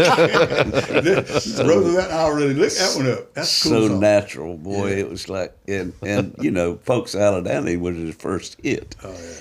And Raining Out in Georgia. for a kid in the Okefenokee Swamp, we immediately connected. You know? Yeah. But that song, Brooke Benton, "Raining Out in Georgia," he was working in Marietta at the time. He wrote the song, didn't he? He did. Tony Joe White did. He was working in Marietta, and he recalled that memory of he was driving dump trucks or working on the road or something. There's my wife. Somebody, don't let her in. No, I'm just kidding. Somebody let her in. Yeah. All right, do I need to go? Oh, okay. What else y'all want But to hear? the memory of that experience when he was working on dump trucks, road department, and everything, when it would rain, they'd get the day off. Yeah. And he said that was a lonely damn day. Oh, yeah. Sitting stranded in the motel room in Marietta with the rain coming down. He recalled that. Yeah. And he wrote "Rainy Night in Georgia" years later after That's that, just pulling awesome. that memory back. Awesome song. What a song. Yeah, what a song. Yeah. Powerful, powerful song. I don't know how long you want to carry this on, but Well, let's have another song then. yeah. And just just do something. pick and sing. Yeah. This is the Carl and Ray tune, right? Okay. Yeah. I mean, Yeah. We got another Carl and Ray that's real good. We do. You want to hear it, but you know how musicians are. You get them started. Get them started. All Get them right. strung up. All right. You know, you got We can we might can Edit cut some of it out. edit some of these down for the deep end. Yeah. You know, let's go. Mama's tears fell so easy. Daddy's handshake was strong. And then I climbed aboard that Greyhound, 18 and glad to be gone. Took a rented room on Broadway. As I unpacked everything I owned, I found a note my mama left me with a Bible and a bus ticket home. Said one will get you where you're going when you haven't got a prayer, and one will bring you back, girl, if your dreams ain't waiting there. You're out on your own now. We won't be there to fall back on, but you know we're never farther than than a Bible and a bus ticket home. The years have come and gone and taken the only things in life I've ever counted on. But I'm going back tomorrow to lay flowers on their stone. I can almost hear my mama calling, saying, girl, come back where you belong. Now you've got all you need to get here, with your Bible and your bus ticket home. She said one will get you where you're going when you haven't got a prayer, and one will bring you back, girl, if your dreams ain't waiting there. You're out on your own now. We won't be there to fall back home, but you know we're never farther than a Bible and a bus ticket home. But you know we're never farther than a Bible and a bus ticket home. All right. Right. Good, pretty. So, I don't guess you can do a Broadway tune. I don't think no. Probably can't pull one of those off. That No. was one thing that I didn't know. I learned some gospel tunes, but But he said now his brother Dane, that I never met, died before I met him, that we'd have gotten along really well because he could play those very good. and, you know, Piano? yeah, he What was his name? Dane. He was an organist at the big church in Savannah. Really? He lived in Statesboro, but he could play a song, and it wasn't fancy, but just made it sound good. Yeah. You know, Yeah. like Michelle. Is he older or something like that. younger? Younger. He got lymphoma and died. Oh, I'm sorry about that. The kind of stuff now they can probably treat, but that was 30 years ago. Mm-hmm. But he was great musical talent. But anyway, Well, we appreciate that showcase of talent. That was wonderful. Thank you. Yeah. It's time for the tale of the week, folks. And this one is short but powerful. This is what Dave reads out of his Yes, book. If they don't this know. is my book. It came out about 2018, Okay. I think. I blogged for a week, every week for long time. about 2.5 years. Yeah. And I'm glad somebody can do that, can't you? got a publisher, a friend of mine knew over in Valdosta, that extended me the contract for this little book. And it's got 25 stories in it. And if you want one, just message us, email us at somethinginthewaterpodcast@gmail.com, and I'll get you an autographed copy. Okay. You know, I've lived a lot and seen much, and I thank God every day that I wake up, because something may happen that I ain't ever seen before. There ain't no guarantees in life. That's part of the reason why I retired from a long line of occupations when I turned 62 back in 2015. For over 50 years, I've cropped tobacco, bagged groceries, moved furniture, hauled sheetrock, laid carpet, and sold guitars. I was a health department official, construction worker, warehouse manager, office manager, postal worker, and janitor.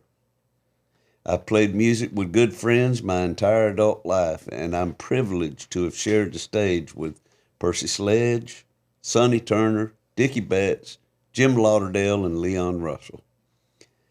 My wife Lynn and I are comfortable enough. Our home and car is paid off. Our children are grown and successful in our eyes. Life is good. Looking back, I see a slew of ups and downs, wins and losses, love and heartbreak. But that's just life. I love what Joe Walsh said in the History of the Eagles documentary. Joe said this. Philosopher who says, as you live your life,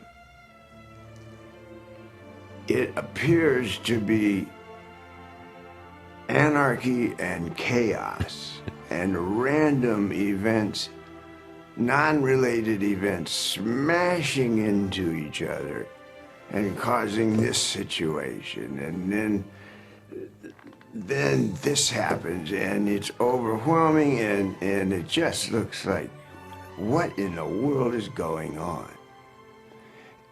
And later, when you look back at it, it looks like a finely crafted novel. But at the time, it don't. I love that, man. Oh, my gosh. I'm not a religious or a political fanatic. I believe in the teachings of Jesus. What's the best song you ever wrote? Howard. Excuse me, Howard. Look, I'm here. Okay. I'm not a religious or political fanatic. I believe in the teachings of Jesus and the Beatles. Love one another and be as good of a person as you can. I despise greed at every level of society. I love art and the power that it has to compel people to think, to react, and to change. I'm so fortunate to have grown up in the 60s, a decade of cultural inspiration that still echoes through the millennial overload. I still love discovering new musical idols. I love it when a kid walks up and plays me a song they've written. I love seeing a young girl with an imagined tattoo and a hula hoop. One of my dearest friends, Lana Loback, exemplified the effortlessness of goodness and decency in everyone she met.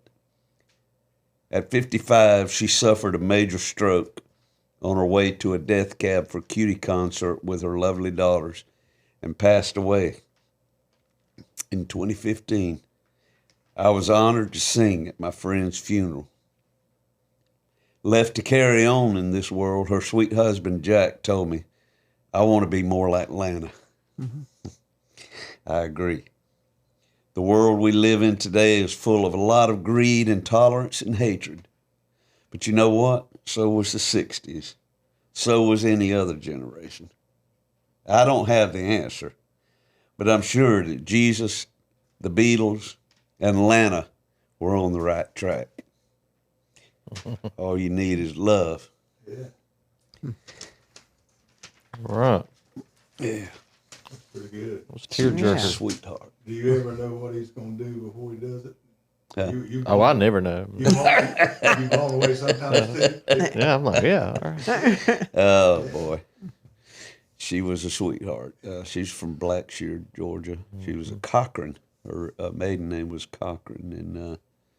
And she never knew a stranger. She entered a room full of strangers and with, hey, y'all. You know, that was her personality. And it was. She helped me so get on the Dale Hollow music festival, and she didn't even know me. Yeah. And she figured out how, because they wanted me to come, but they couldn't figure out the money, and I couldn't go for nothing for a week. And she sponsored you a boat. She figured out all this way of doing it, and that was a concert on houseboat. I remember reading on a lake in Kentucky. Yeah. It was great. And then all that happened before we got there. So she had done all this. Then I went, and then she had passed away, and I was like, "Oh man, this is heavy." You know, I've always said this, and as you get older, you realize how it's true. That you're blessed if you got good parents. Number one. Mm-hmm. Absolutely. And if you grow up my word is if you grow up on a farm. Mm-hmm. Also, I've added to that, or a small town. Yeah. Because you just get things that other people don't get. Yeah. And they're with you for your whole life. And we all had that. Yeah. Sure. Yeah. She grew up on a hog farm. Yeah. Tell them what one of your jobs was. No, the thing's still running. Oh, it's all right. It's all This right. can be a deep end blurb. Yeah. Okay, so my dad. How old were you at this time? We moved there when I was in the 3rd grade, so 8. And And now he was an old time. Didn't have a fancy hog farmer out on the, little pens all over the farm. He was an old time hog farmer. But in Very his successful. office, there were clipboards, and it had the breeding sows' names on them, and he kept up with how many they birthed, how many they raised, and what those grew up to be. And he watched his bloodlines. Oh. And so he would have a group of hogs come in to heat at the same time. So we'd have a whole bunch of pigs to raise off at the same time. And we had about 1,000 head a lot of the times. Okay. So he wanted to keep up with which sows bred with what males. And my job was to sit in the back of the pickup truck and watch and write it down. Now, I didn't go to town and tell my friends in town that that's what I did after school. But that's priceless. I mean, It is. This little pig went to market. and you talk to him about her dad, and he'll just kind of laugh. Well, that's what we had to do. That's Harmon. That's Harmon for you. I tell y'all, one of the delights for me of my musical career has been to work with those guys in the Good News I want Quartet. to ask I'm you gonna this tell now. it's just- Do they have just like a jam session?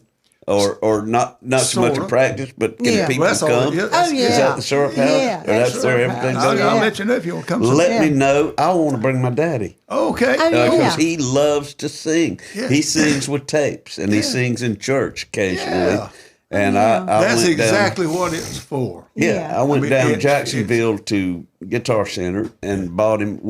All the kids went in and bought him a Christmas present. He used to have a big old PV, Yeah. system from Hugh out there at Wiltronics. Yeah. Big old thing. It's too much. Yeah. And I said, Daddy, they got these sticks now, and I wanted to get him a stick, and I did buy him a stick to begin with, but something went wrong with it. It wasn't all that good.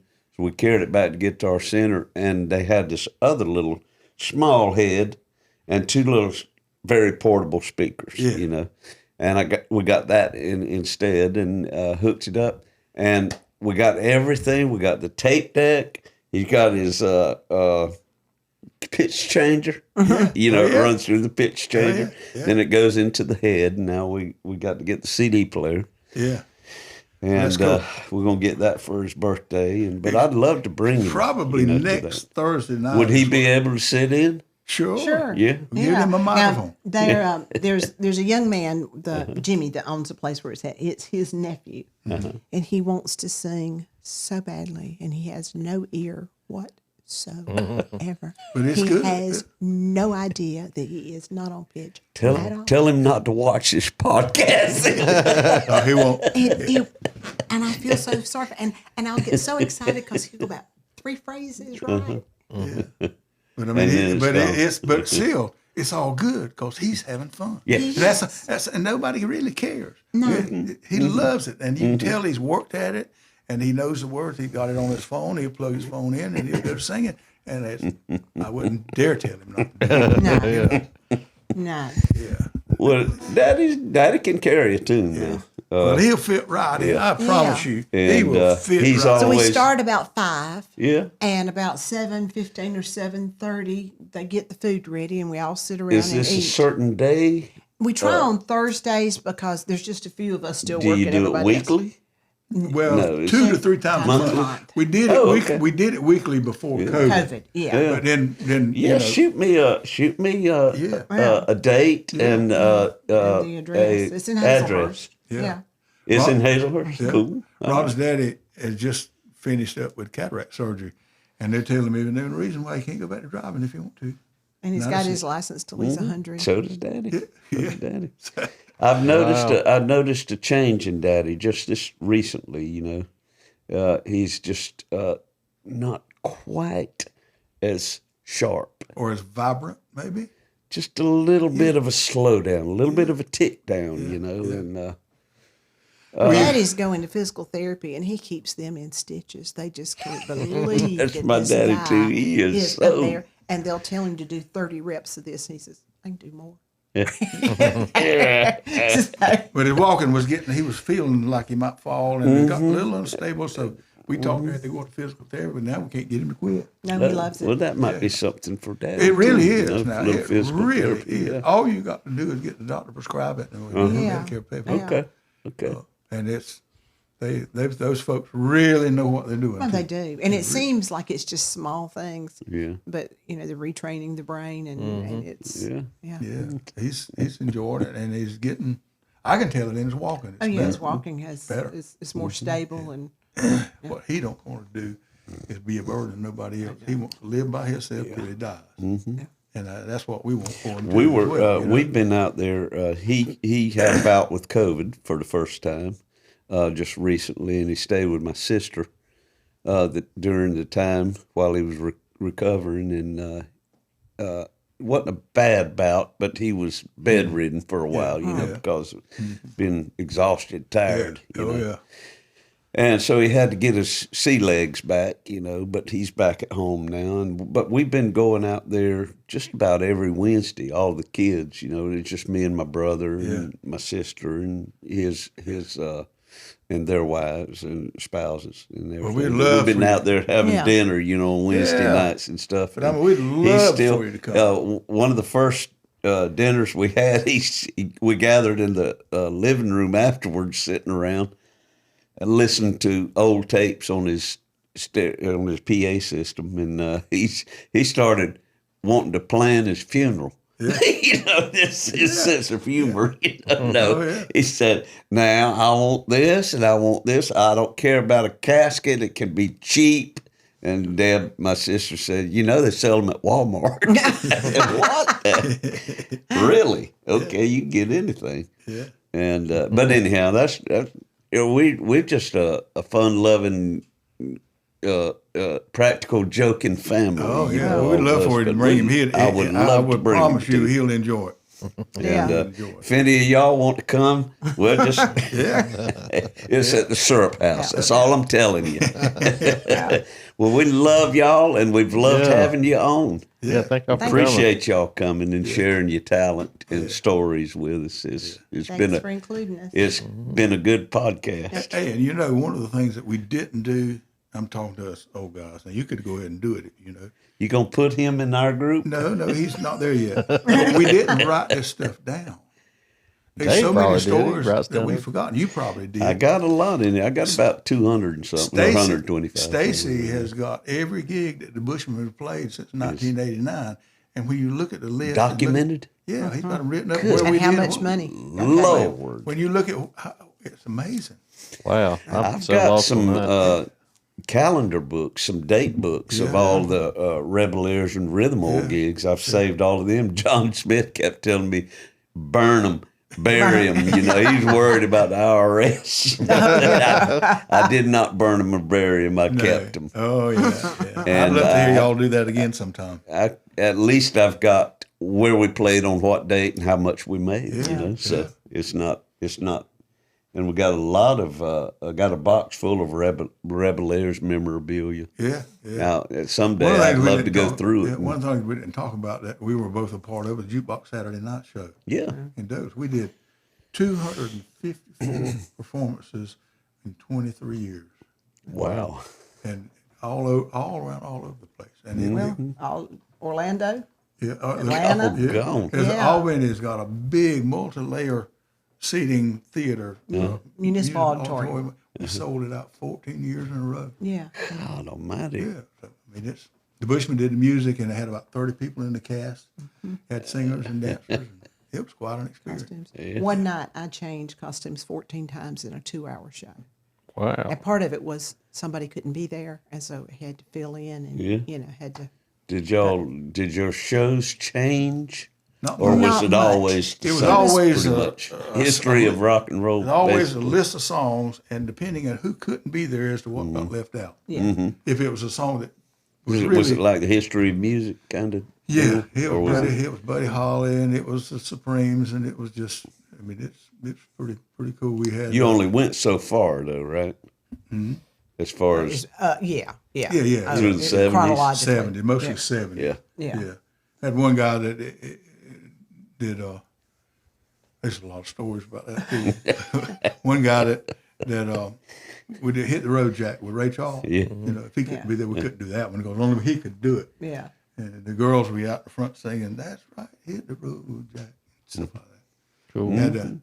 We had 3 pregnant women in the show. No, That was before I joined. I don't know. okay, they were all pregnant, and they did go into the chapel. No, they did Little Soldier Boy, and then turned around and gave the profile that all of them were. Oh yeah, pregnant. that's what it was. It was I like Laura, going to the chapel. Laura and That's Ann even funnier. and Barbara maybe. Barbara, yeah. Yeah, that was before I auditioned for the show, so I didn't. This is a funny story. And I was at y'all's house for one of them jam sessions, and me and Lynn were there. We were out on the carport and just talking with strangers, and this girl walked up in a Minnie Mouse T-shirt, and it was big. And Lynn says, "Oh, when are you expecting?" And the girl says, "I'm not." What do you say? What do you say? You cannot back out. Yeah, I told Lynn, just come with me. Well, it was at one of those kind of jams that we got married because nobody knew that we were getting married. It was a surprise. We set the date based on a drummer friend of ours who's also a pastor. He gave us 3 dates. Y'all can get married on these dates because it's the only day I don't have something at the church or the band's not playing. And everybody just brought food and thought they were coming for music. And Surprise wedding. Yes. We had to really work hard to get her mama there, get my mama there. And Your children. My children, I had to tell some of my children what was going on. My grandson had the ring. And anyway, about, I don't know, 3 or 4 phrases into the ceremony, my mama said, "Is this for real?" Because they've been wanting to get married a long time. Yeah. And Bree was sitting on one side of my daddy and my mother was on the other, and she's reaching over patting mama on the knee going, "He's a real preacher. He's a real preacher." Y'all know Phil Wilson from Swainsboro? I've heard that guy's name. Now, didn't he play with Sam's y'all? Drive-In Sam's Band. Drive-In Band. Yeah, I met him. He's a drummer guru. Yeah. He's been written up in Drummers World before. He buys and sells drums. If you ever need any used drums, he is the one. He buys and sells them every week. And he's got me a set in the music room, in my living room. I said, "Where did these come from?" I told him I wanted some, and they're made in England. What is the brand name? I can't remember the brand name. English. If I dust them more often, I might know that. Yeah. Anyway, he said, "I'm telling you, the story behind these drums." He said, "This lady called me up and said, I want you to come evaluate these drums and either buy them or help me sell them." So he went around, went to the neighboring town, somewhere where he went.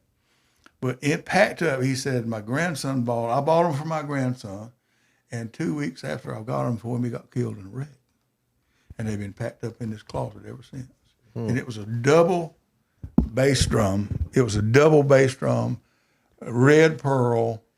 I'll think of the name in a minute after we quit. But and he parted it out, made 2 drum sets out of it, and he brought them to me, sold them to me real cheap. How about that? And then not long ago, when we went up to Swainsboro to play, he came and showed me. He said, "I got something for you." And that case that we put the chords in, he gave it to me, and it was the original snare that went with that set. But Phil is a great drummer, and he's but he knows drums. He'll friend him on Facebook. We're already friends. Yeah, he puts new drums that he buys up all the time on Facebook. Tama, Slingerland, Ludwig, Pearl. That's the only ones that I know. Mapex. Mapex, yeah. No, that's not it. But anyway, I can't remember. Okay. But it's a well-known set. Diarmond or something. No, I'm getting. It's like like 2 letters. D. DW. Oh, yeah, DW. DW. It's Drum not works. that. But anyway, DW. I know it doesn't that. really matter. But it's a DW's a good friend of mine. Phil. He came to the house and we played a song or two. And he said, let's eat. So we quit. And I said, "Phil, say grace." He said, "Okay, but before we do that, we're gonna have a wedding." Everybody looked around. I said, you know. Everybody just started leaving the stage area. It just left me and John up there. It was like, no, We got there. Everybody was crying, including us. So this was a total surprise to most everyone in attendance, except for the We had two of you had and a few people that you had to get about there. 75 people there that night. Yeah. And they thought they were just coming to a jam party. Wow. Even the band didn't know about it. Oh no. And then just after the ceremony was over, this was on a Saturday, and one of John's good friends was sitting up in the foyer of the house, and he said, "Does this mean John doesn't get to go with us to Bike Week on Tuesday?" I went, "No, he's going to Bike Week. He's spending our honeymoon in Daytona with y'all." How considerate. Yeah. Well, folks, if you're watching this video now, you know why they're still married. He got a good one there. Yep, sure do. Well, we appreciate y'all tuning in. We urge you to step on over to our patreon.com and subscribe, only $5 a month, to our Deep End Something in the Water podcast over there. And write us a message, somethinginthewaterpodcast@gmail.com. Call us, send us some letters, postcards. The address is Waycross, Georgia. And we appreciate y'all very much. Thank y'all for being our guests tonight. And Thank we'll y'all for having us. see you the next time. When the cold black water finds its way across through your veins, it just might seal your fate.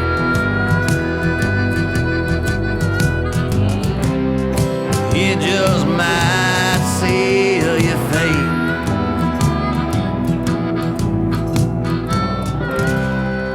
It just might seal your fate.